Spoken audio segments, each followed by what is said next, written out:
Hello and welcome back everyone to the Lost Dices. This is One Piece, the Tides of Adventure, Episode 6, Part 2. Just so you know everyone, we was having a bit of technical problems with the episode and we lost part of the episode. So I'm giving a little bit of a recap for everyone for this. So in this episode we had just defeated Brook, who decided to train us to make sure that we could handle whatever life threw at us in the future. Meanwhile, Vexor had noted something off in the distance, something massive, watery thing that passes underneath the ship, but did not tempt fate this time. Thus, beginning the train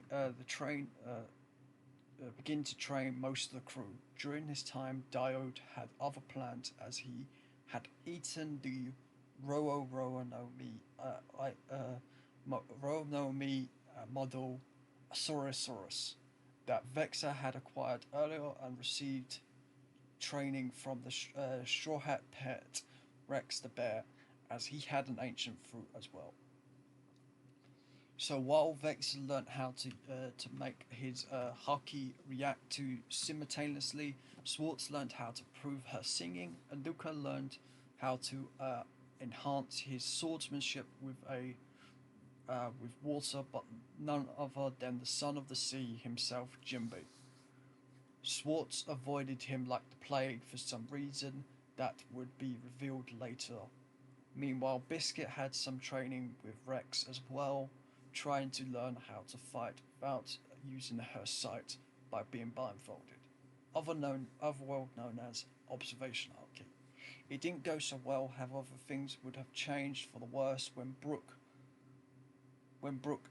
undid her blindfold in the front of a full moon after everyone has finally went to sleep, causing her to change into her monstrous Sulong form. With the encouragement from Brooke and a watchful eye of the soul and Rex, she was able to tame her inner animal, mastering her Sulong transformation finally. With all of the crew asleep, Brooke approached Soul in order to possibly bring out Soul's conqueror's haki. At first, Soul was left unconscious by the first and second attempt of it, but in the final training, he finally managed to stay upright through sheer determination and will.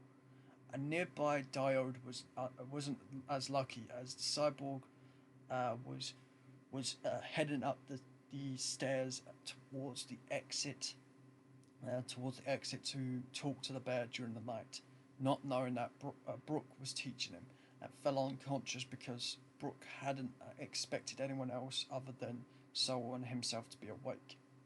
With that being done, Soul finally went to sleep with the crew. When they awoke, the Crimson Fist pirate ship had reached the shores of a broken part of a snowy island. Uh, Tora began to scout, leading the crew to the villagers who seemed malnourished, broken, and desperate for help. While they went and gathered information, Soul told them that they could get onto their ship and get them out of here. As they left for it, the elder they talked to told them of a few scientists further up the island who needed help gathering things, along with mentions of an outcast, and not to bother with him. Thus, the crew set out of out to try and find the scientists. Soul saying he wouldn't leave anyone behind, including the outcasts. At first, the crew thought they they found the building that housed the scientists, but instead they found a deliberate home that looked like it was about to collapse at any moment. In fact, it did collapse when the crew arrived. It collapsed to the second layer of the three-story building. Soul was one of the first to move, kicking down the door to try and save the day. Turns out they were wrong. This was the home of Joshua, the outcast. He had been building on some robots when the crew dropped in, and they found that the machines had the Marine logo on them.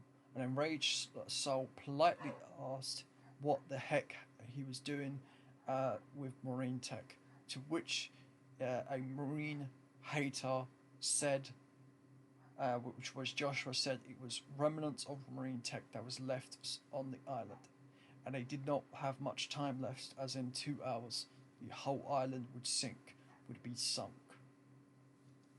Anyone stuck on the island would drown or worse. Uh, this made the crew kick it into overdrive, dashing towards the real scientist building. While in there, Swartz learned that the place was a medical laboratory of some sort, filled with medical wonders such as specialized healing tanks and stuff too scientific for most of the crew to understand, with some of them wanting to knock the scientists' brains until they knew everything. The crew realized they had no time and grabbed anything they could, along with the scientists, to bring all of their patients, including their critical wounded, in the tanks.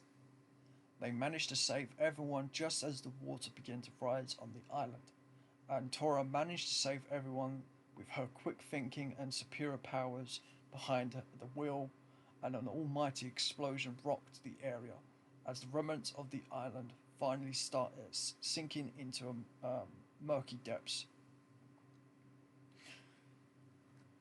The crew, Sawn's Biscuit, who went to help the injured, questioned the scientists about what the heck was going on. Then they found three terrible truths. It wasn't the world government. It wasn't. It. It wasn't the world government who decided to attack the island. It was a pirates, or at least a group of resembled pirates, because of how some of the crew realized that the damage caused caused the island to split was from a busticle, a marine invasion.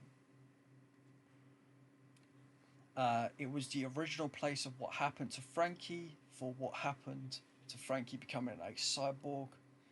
They they had a project, one involving artificial humans and suits meant for fighting devil fruit users, being made to sent out to the world government.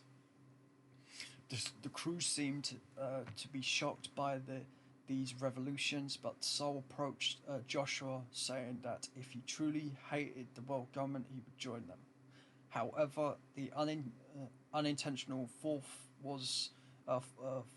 one was about to happen, as Jimby finally found Swartz and told the crew to talk privately.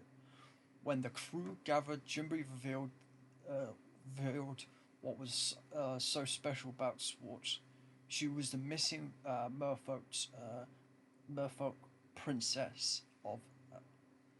Jimby was under orders to take her back, but realized that she was part of the crew now, and that for now it seemed the best place to keep her to be kept safe. Kept safe. Soul being Soul told Jimby that he would bring her home safely.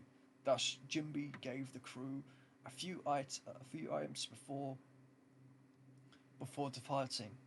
Thus, the Winter Wonderland tournament drew ever closer. Sounds like a great session, right? Well, it would have been had the recording software of my software used did not decide to delete this episode.